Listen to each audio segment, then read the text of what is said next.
There was a ton of fantastic anime in 2025, and now that the year is truly fully over, I want to give a brief look back at my favorites of the previous year. This is going to be a list of my 11 favorite anime. Now, why 11? Because that's just how many I think needed to be mentioned here. Plenty of other really good anime came out this year, but these are the ones I think really needed to be discussed. Also, there will be no season 2s on this list or anime that didn't start their run in 2025. These are all anime that started coming out in 2025. So things like Demon Slayer and Infinity Castle aren't eligible, but that's enough preamble. Let's get right into the actual list. Number 11, To Be Hero X. The first thing I have to say about To Be Hero X is that it is by far the most ambitious animated TV show I've seen in a long time. And that includes Arcane, which is crazy, but I'll explain what I mean in a second. Before that though, To Be Hero X is about a world where superheroes exist, but instead of them having innate powers, people gain them via the trust system. So for instance, there's a man called Firm Man, who got his powers after a story went viral of him working as a firefighter and holding up a wall so it didn't collapse on a little girl. With that, people started to believe in him, so he became more powerful and stronger as people put their trust in him. That made him so he had superpowers where he couldn't be knocked over by anything, where he could hold giant objects or move massive boulders, right? Things that weren't normally possible for him, but because he's been given so much trust by society, he has become more powerful. But he's also incapable of bending over or laying down flat due to his powers, because he has to remain firm. He has to remain standing. There's other ways to get powers as well, but they mostly center around this relationship between heroes and the people, which makes it even more important for heroes to protect their image, because any hit to their public perception could end them as a hero, could ruin their powers. It's a unique concept, and the season follows multiple heroes on many different journeys to try and become the top hero.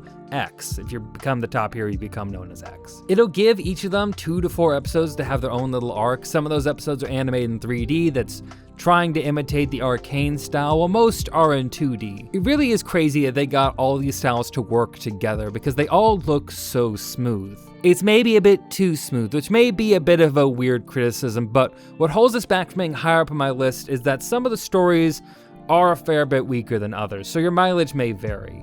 I think actually a lot of the weaker stories are at the front here, which is probably something that's going to hold a lot of people back. The first couple stories weren't my favorites. They felt more typical type of hero stories, but as it went along and as you gain more knowledge, it really did come into its own and had a little bit more edge to it. The last episode especially may be one of my favorite single episodes of the year. It's a visual masterpiece. If you're into superheroes, especially hero stories that get a bit darker, then this is definitely a show for you to check out.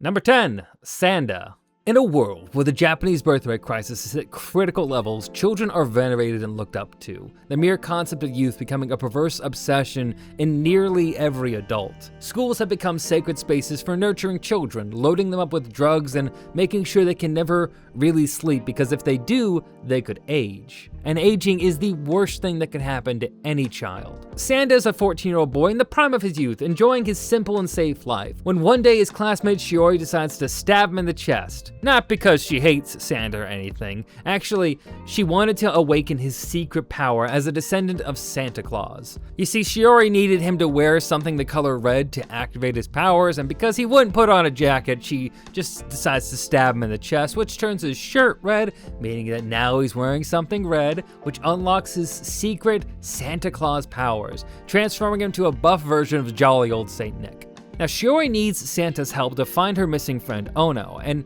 it's not long before he's needed to help other children trapped under this oppressive system as well. Though the oppression is in a bit of a weird way, you see, children, as I said earlier, are venerated in society, so even if a child kills an adult, they won't suffer any real punishment. But at the same time, they're still children. Their entire perception of themselves and their lives is totally altered, as they are both protected and also constantly exploited and guilted into savoring their youth, because one day, when they become an adult, their lives will basically be over once that happens. That's what they're told over and over again. Youth is the most important thing in life. This has caused many adults to obsess over their own youth, getting surgery after surgery to seem young again, the entire society turning itself inside out as the future becomes bleaker and bleaker, which is expertly crafted by Paru Itagaki, who you may know as the mangaka of Beastars. Itagaki is so talented at making messed up societies and giving you a window into them.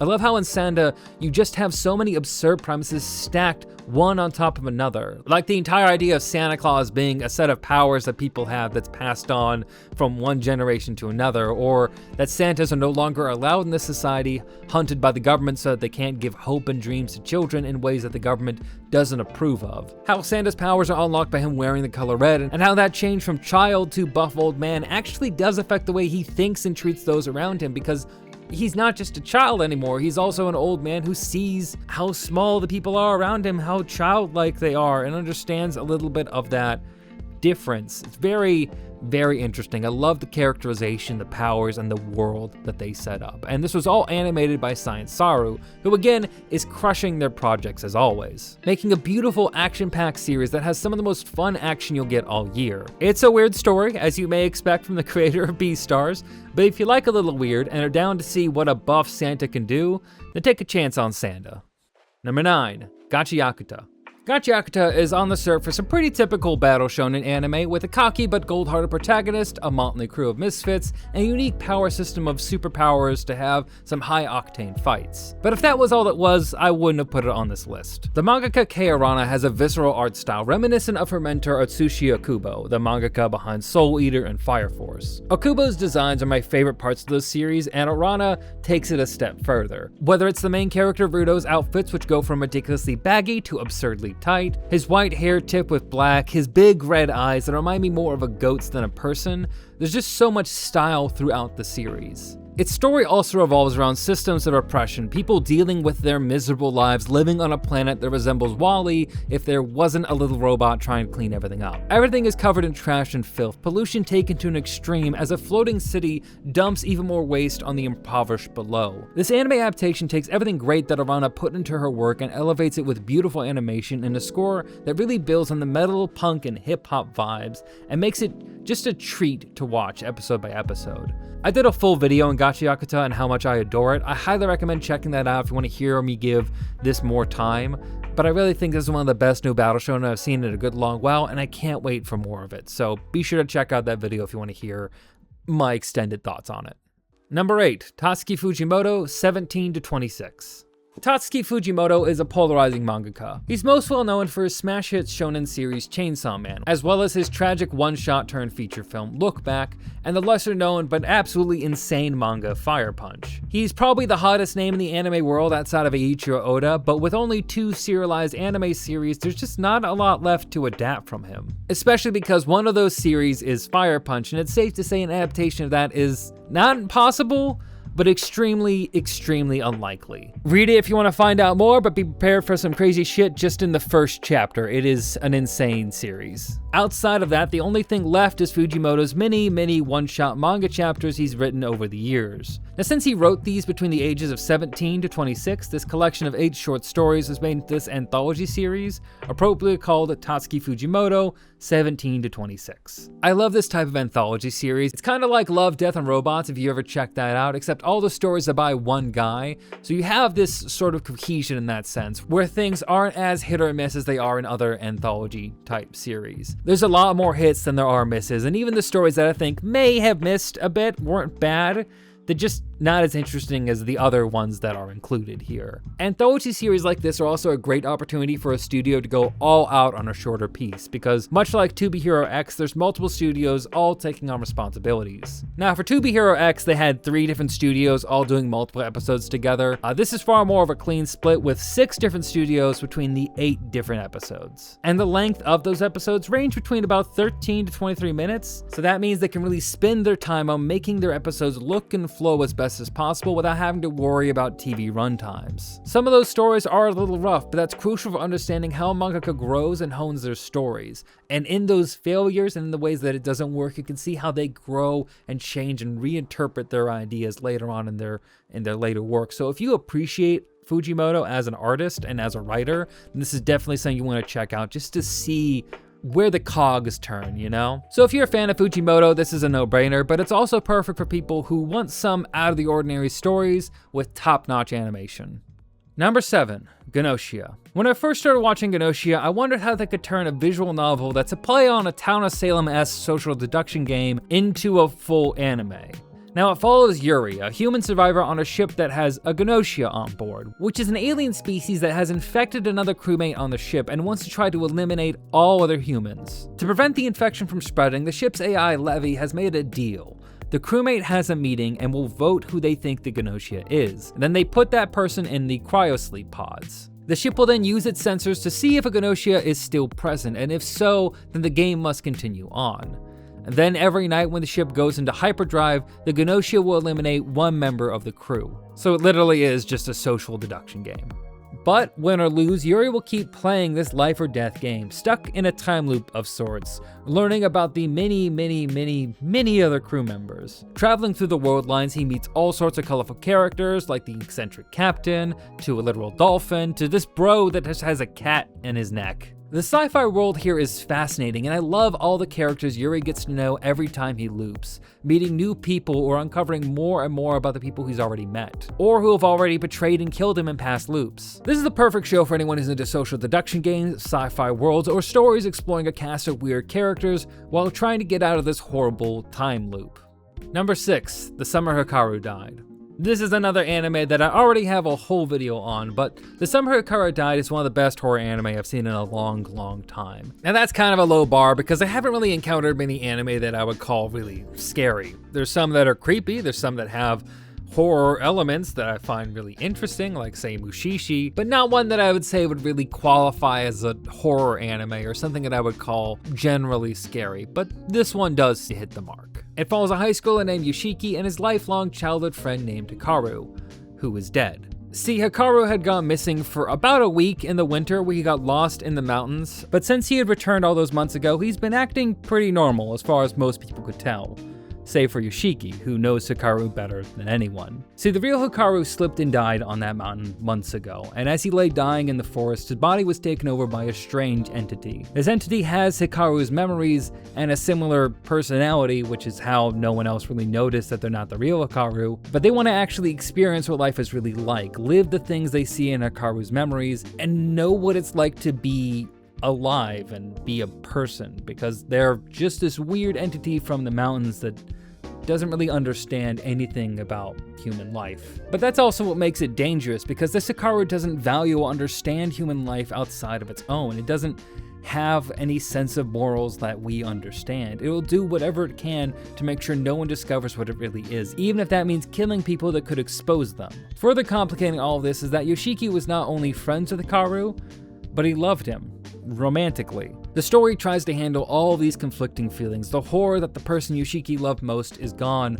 while also trying to take care of this unknown entity that has replaced him and is looking to just experience life like it's a newborn child. This new Hikaru's presence, though, has also brought a number of supernatural beings along with it, bizarre events happening all over town, causing even greater threats to the people around him.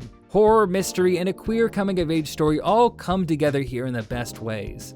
Plus, the setting of a small town in the middle of summer just sets up for a prime horror anime, and I can't wait to see more of it. The only major problem I have with this series is that where it ended the season just feels really sudden, and I need to see where it all goes, but I think that's a good problem to have. I really recommend checking this out if you look for queer stories and if you look for horror stories. This is a prime example I can think of, especially in the past year.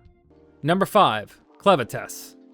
Dark fantasy series are one of those genres that ride on such a fine line. So often in anime, it's taken as an excuse to depict women being brutalized with some elves and goblins in the background. Or to have some story of a reject being kicked out for being weak, only to actually be the strongest and most baddest ass ever. These anime all try so hard to be like Berserk, but skip out on all the character development and unique world building and deeper meaning to it all and just get right to the tits and blood. But when a true dark fantasy hits, oh, it tastes so good. Enter Clevites, an anime that starts off with a band of heroes sent to slay one of the world's 4 dark beast lords, to expand the horizons of humanity into parts unknown. These brave heroes are then almost all immediately killed by the titular Clevites, the dark beast lord they had been sent to fight, who more than anything is just kinda confused and offended. Now firstly, he doesn't understand how humans got powerful enough to even try to challenge him, even if they failed. And he wants to know why they're even trying to pick a fight with him in the first place. So naturally, he finds the king that sent him, destroys his castle, and asks him directly, why they did all this? Not getting any really informative answers though, he cuts off the king's head and is about to leave when someone dying in the rubble asks the Dark Lord to care for a baby that will die without their help. Naturally, he doesn't really give a damn if the baby dies, but decides it would be best to try and raise this baby anyways. Because if he does, then it might give him an answer to what the nature of humanity really is, and if it's worth anything, or if he should just raise an army of dark beasts and wipe them out before they actually become powerful enough to maybe at some point come close to challenging his power. This leads Clevites to resurrect Alicia, one of the heroes he'd killed earlier, and has her help take care of the baby and guide them through the world of humans, leading them on an adventure through a rough and dangerous world, which has become even more dangerous because Clevites has created a power vacuum by killing the king, and neighboring countries are starting to move in and position themselves to fill the void that's been left. Politics are really central to the story here, especially with the balance between monsters, the many human nations, and the growing power of magic being utilized as weapons, changing how wars function in this world. It's very interesting and makes the story and characters much deeper and nuanced. Visually, this is also just a treat as there's still plenty of bloody action, plus a texture added onto the show to make it feel more like an 80s or 90s anime. It's partly trying to replicate the grain and grit a lot of those older shows had, but I also love the darker colors and literal use of darkness in its presentation. Like modern TV productions, I feel like a lot of anime struggle to find the right balance with lighting nighttime scenes, but Clevites really nails it for the most part, which is crucial for getting that 80s or 90s anime feel correctly. This is one of my favorite fantasy series I've seen in a bit, and I can't wait for season 2. Number 4, 100 meters. Sports are all over anime. Racing in particular, with the explosion of Uma Musume, has had a huge year. But 100 meters took that ultimate struggle of an athlete and distilled it down to one of the most engaging films I've seen in a long, long time. It follows two boys, one naturally gifted as an excellent runner, and another who's lousy at it but won't let that stop them from running as much as they can. The story focusing on their opposing experiences and journeys to find motivation, to understand why they run and how they can improve, and what they can do to push past all their limitations. I think no matter what summary you read of 100 meters, it's always going to seem like a pretty surface level sports story from the outside. But this is based on a manga by Uoto, who also wrote Orb on the Movements of the Earth, which is a series I desperately need to make a video of. The stories I've seen from them have always been asking questions about why things matter to us, why we as people want to learn more about the world around us, the things that drive us. This is the kind of movie I really don't want to say too much about. It's out right now on Netflix, it's a visual marvel and has some really well executed rotoscoping to really capture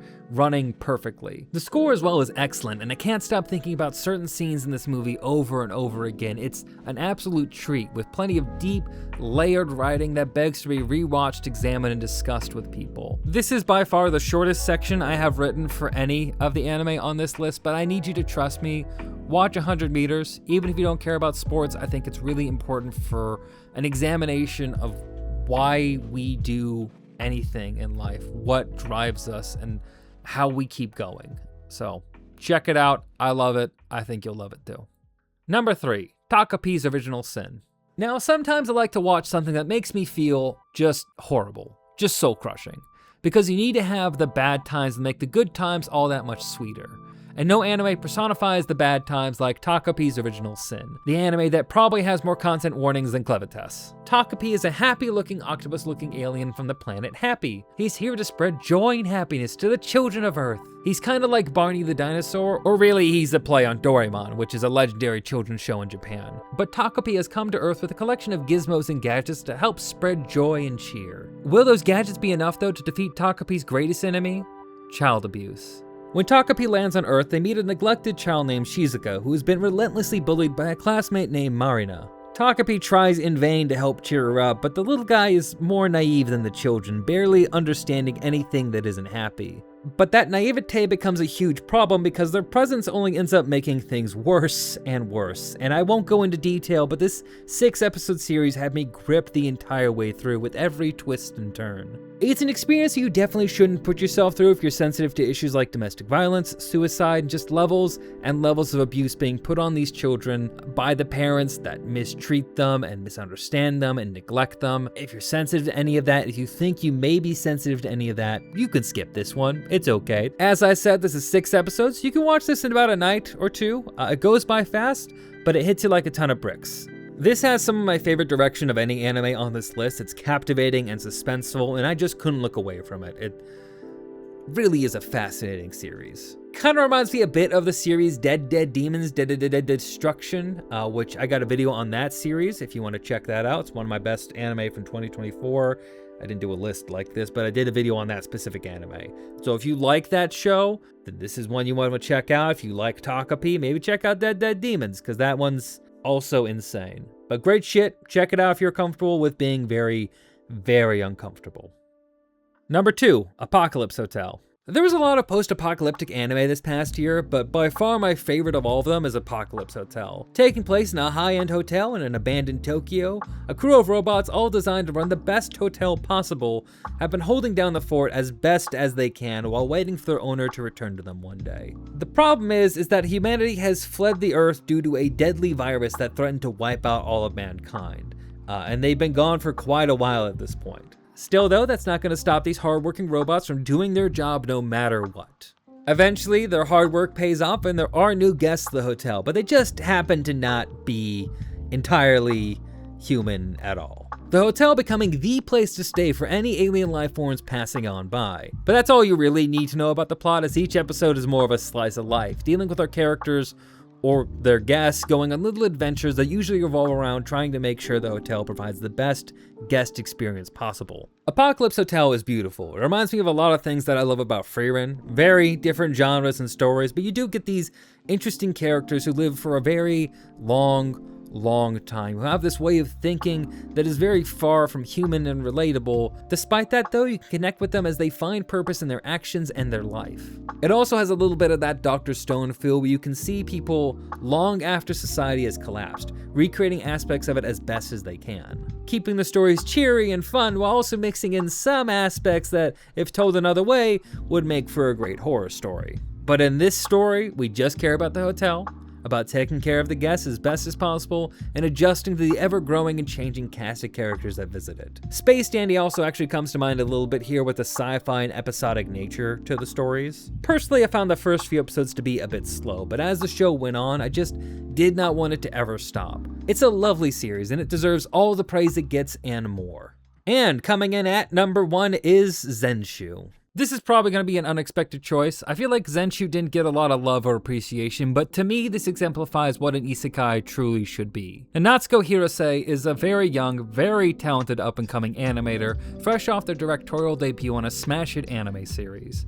But their next big project is a teenage rom-com that they just can't get a handle on, as they don't really understand romance at all. While trying to get through their writer's block, they have a clam bento that makes them violently ill. And after collapsing onto the ground, they wake up in A Tale of Perishing, which is a flop 90s anime movie that Natsuko has been obsessed with ever since she was a child. There she meets the cast of the story, replaying the events that they know all too well. But now she can use the power of her magic pegboard to create her own turns in this story, like animating a bunch of missiles to take out an invading army, or a Nausicaa of the Valley of the Wind reference to destroy a horde of oncoming monsters. In changing the story though, it twists everything around her as she learns more about these characters she's been obsessed with her whole life. Unsure of where things will take her, as The Tale of Perishing was actually a pretty bleak story, and it's difficult for her to see if a happy ending is even possible in a world like this, or how she can ever really get back home, because one of her main concerns is getting back home.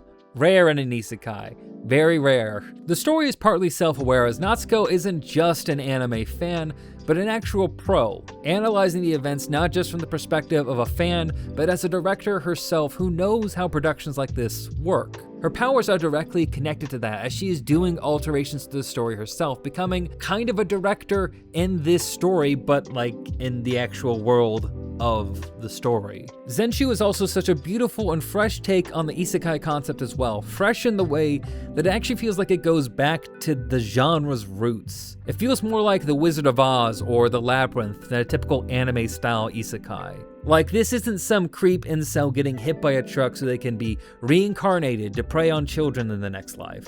For once in a long time, this feels like using the format of a character traveling to another world to be a real adventure for the character so that they can actually learn something about themselves. Natsuko starts out with very clear flaws: their inexperience with people, their poor communicating and delegating their work. Natsuko's obvious talents as an animator have made her grown incredibly arrogant. It can make her ignorant for how her words and actions affect those around them, and If they're not ignorant of them, they just don't care. Natsuko's unwilling to be vulnerable with others or to ask them for help. And this story is about those flaws in her and how her character is reflected by her love of A Tale of Perishing and the characters in it. While it might be easy to write off Zenshu as just another isekai, this feels like for once someone actually looked at what these type of stories had been used for and made something that soared well past my expectations. For the story of an animated too, it really does look gorgeous, with plenty of little references and nods all over the place. It's a series that's clearly made with so much love, and the Mappa team that brought this to the world has my utmost respect. Zenshu is my anime of the year, and I don't expect a lot of other people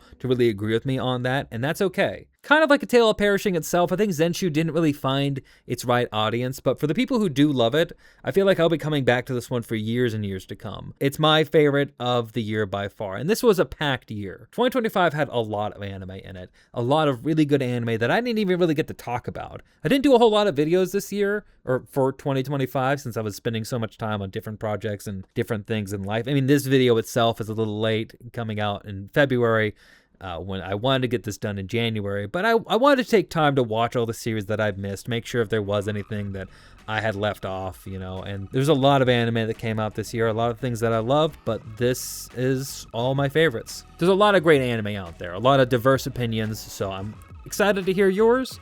I hope you like this video. If you want to see more videos similar to this, be sure to subscribe for more anime-centric videos, and I hope you have a great day, a great night, or whatever it is you're having. And stay rad.